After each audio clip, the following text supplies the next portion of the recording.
The great Bobby Belt. Bobby Belt is an idiot. Don't make me take off my belt. Don't make me take off my belt. We're not. Over to you, Bobby. Micah may have just robbed you of extra football. Or actually, Bo Nix did. Yeah. Because he's the reason that Micah got hurt. Point. Let's talk about it here in Below the Belt, which is sponsored by D&M Leasing and Window Nation. I believe both of you are on board with the 18th game, right? Yeah. Yeah, I know you definitely are because you just, more football the better. Yep. You? I'd rather 18 than 17. I hate odd numbers. I'd also rather 16 than 17. It's either 16 or 18. I hate. Would you rather 16 or 18 then? I have zero opinion on that. I'm fine with either one. So I think 16's great. I think 18's fine too. Mike Jones, who? Mike Jones from The Athletic wrote this week about the injuries to Patrick Mahomes and Micah Parsons, and said that as Patrick Mahomes and Micah Parsons hobbled to their respective locker rooms Sunday evening, moments after each tumbled to the turf and writhed in pain while trainers and team doctors rushed to their aid, a sickening feeling settled over all who watched. Two of pro football's brightest stars, we soon learned, each tore on an ACL in an otherwise spectacular day of late-season football. And he starts quoting statistics and pointing to just various injury notes that occur later in the season. And he says that this is the proof of like the whole war of attrition thing. And the longer you go on and the more you jeopardize injuries, the more you're going to start taking out stars. And so he says that this is the biggest argument we have right now for this is why you should not go to the 18-game schedule. You're going to potentially end up looking at, you're increasing the odds that you're looking at postseasons without big stars, or those teams are in there. And that, you know, the Jordan Travis situation at Florida State, where Florida State's really good. Then at the end of the year, he gets hurt, and now you're looking at putting a Florida State team in a bowl game that doesn't have their quarterback. Yeah. And it's like, this isn't very good at all. And this has become... It would mean a lot more to me if they got hurt in week 17. Like, hey, this was after the 16th game. Right. You know, like it was before week 16 even. Right. And here's the thing, and this is why I don't think this ends up being a compelling case. Now, there have been a lot of injury issues in 2025. Sports Info Solutions had done a write-up a couple weeks ago of the teams that have been most and least affected by injuries in the NFL. And Dallas actually they basically created this formula where it's similar to EPA, expected points added. And you're trying to determine how many points have been lost by the players you're missing that season. So they don't want to grade everybody equally. You losing 5 backups is not the same as losing 1 Patrick Mahomes. So that's supposed to be like, all right, how much does that total up to cumulatively? And so when they took a look at creating the score or the total points missed, you start going down the list, and you look, and you look, and you look, and as many injuries as the Dallas Cowboys have had, they're in the back end of points missed. Yeah, the other day, and this is another unfortunate thing, we could do this every year with them, an opportunity missed that the league presented you. And this year it's Dak's health. It's Dak's year and Dak's health. I was waiting to see how much Jerry used injuries as an excuse when he came home with us the other day. He mentioned it a little bit, but for the most part, he called out his own defense and Eberflus, and it may have been the most forthright Jerry interview of the season with us on Tuesdays, but I'll remember this year for screwing up Dak Prescott's health when a lot of us would have bet a ton of money on him missing at least one game. Who are the favorites right now to meet in the Super Bowl that you quoted yesterday? The favorites were the Rams. Mm-hmm. And is it Buffalo? No. I don't even It was remember. the Patriots. Patriots and Rams was like the betting favorite for the Super Bowl. Yeah. The two teams with the fewest points lost to injuries this season, according to Sports Info Solution, are the Patriots and the Rams. Next is the Eagles. Next is the Broncos. Yeah. You start looking and go like, okay. And the Rams have gotten lucky a couple times. With the F them picks, no depth, they got lucky with injuries. And then you got Matt Stafford and you got Devontae.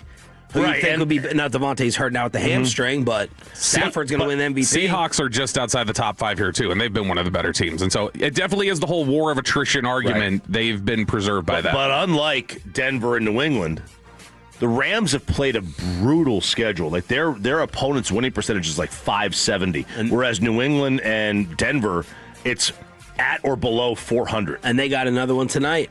At Seattle. Stupid. The most brutalized team by injuries is the Cardinals in terms of points missed. Kyler. So second worst in the NFL is the 49ers, who are at 162. Wow. The worst is the Cardinals, though, at 195. They've lost essentially 33 expected points added to injuries this year. But impressive, the Bills are one of the 5 worst teams in terms of points missed, and they still continue to play better as they go along. But kind of a cool way to just look at the way that injuries affect them. Dallas has lost some of the most games in the NFL, but they're way lower on the list in terms of points missed. So they're missing guys that ultimately don't matter as much. But this injury issue and the stuff that stacks up, this is becoming the one that they think is like, that'll be the most compelling way to be able to fight it. And you're not going to win because this same argument came up with 17 games, and I don't remember the examples they used. They won't even listen to every player saying we prefer grass over turf, and they won't listen and believe them on that. They may believe them. They don't care. Right. They don't care about the players on the field saying we don't want artificial turf. They're like, no, our research and studies say that you are wrong. Right. And they're going to look at last weekend with two guys on grass, or even they're going to be more. I've proved it to myself. I don't need to hear any of the data. Yet, here we are, a handful of months away from the World Cup, and every single stadium is putting grass in. Are they? Every single one. And then you'll have Jonathan Gannon and every other coach complain about lack of practice time. Gannon was asked, why do you guys miss so many tackles? And he blamed the practice schedule. Well, that's what the players get in exchange, and I don't blame them at all. I'm amazed. I'm amazed that these football players can go to the training camps that we watch in Oxnard with 0 tackling and then go from 0 to 100 with week 1. How can your bodies take that? You're not tackling in practice at all. Or mini camps or OTAs. And it's amazing to me. I don't know of any other sport if there's a 0 to 60 thing that is not practiced before your season begins than tackling and getting hit.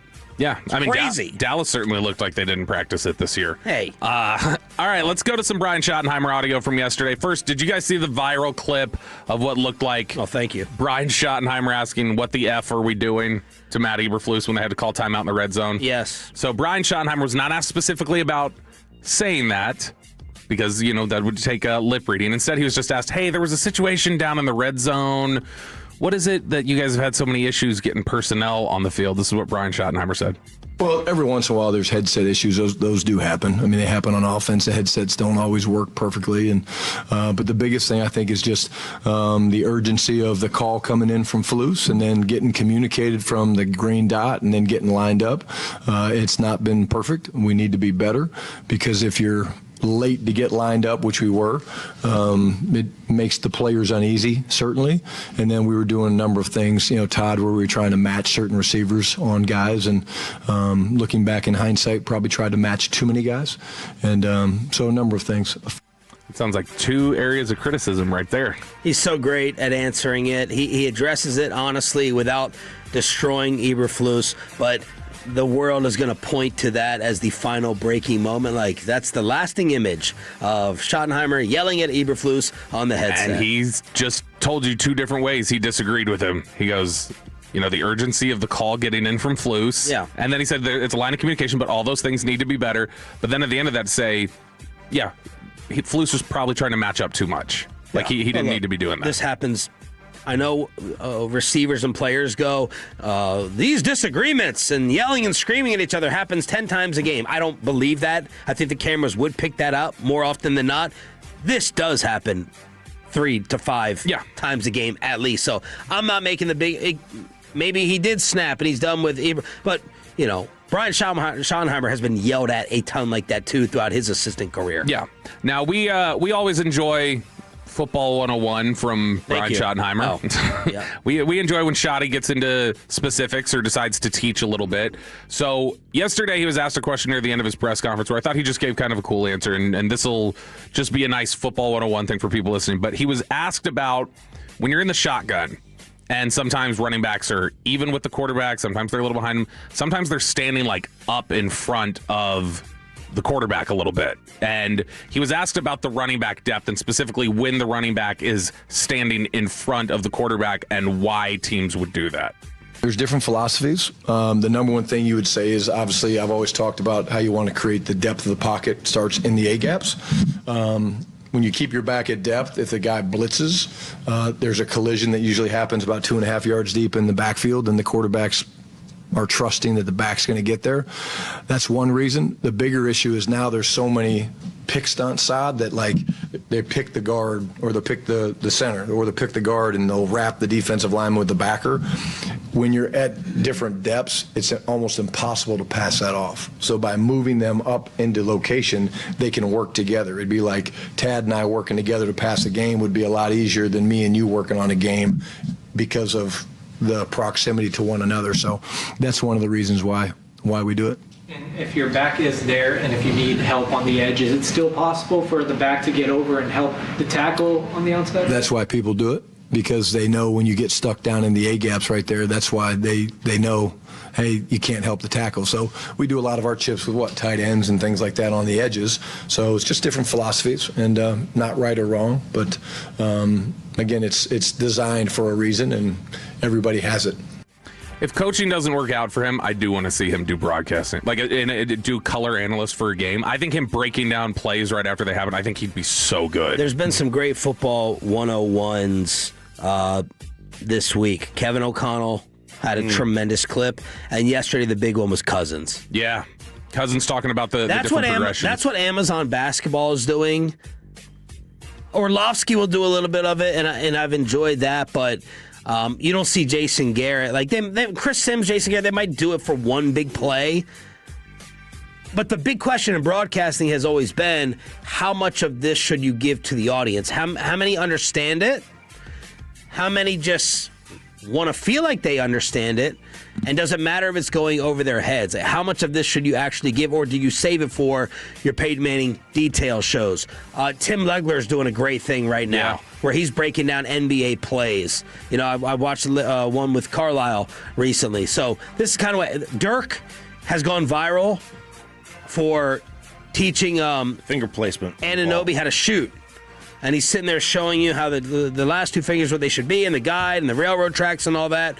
So that's what Amazon is getting praised for. And then when you see something like that Dirk was doing with the basketball, you see a correlation for all the sports. The three-bit, basketball, football, and baseball.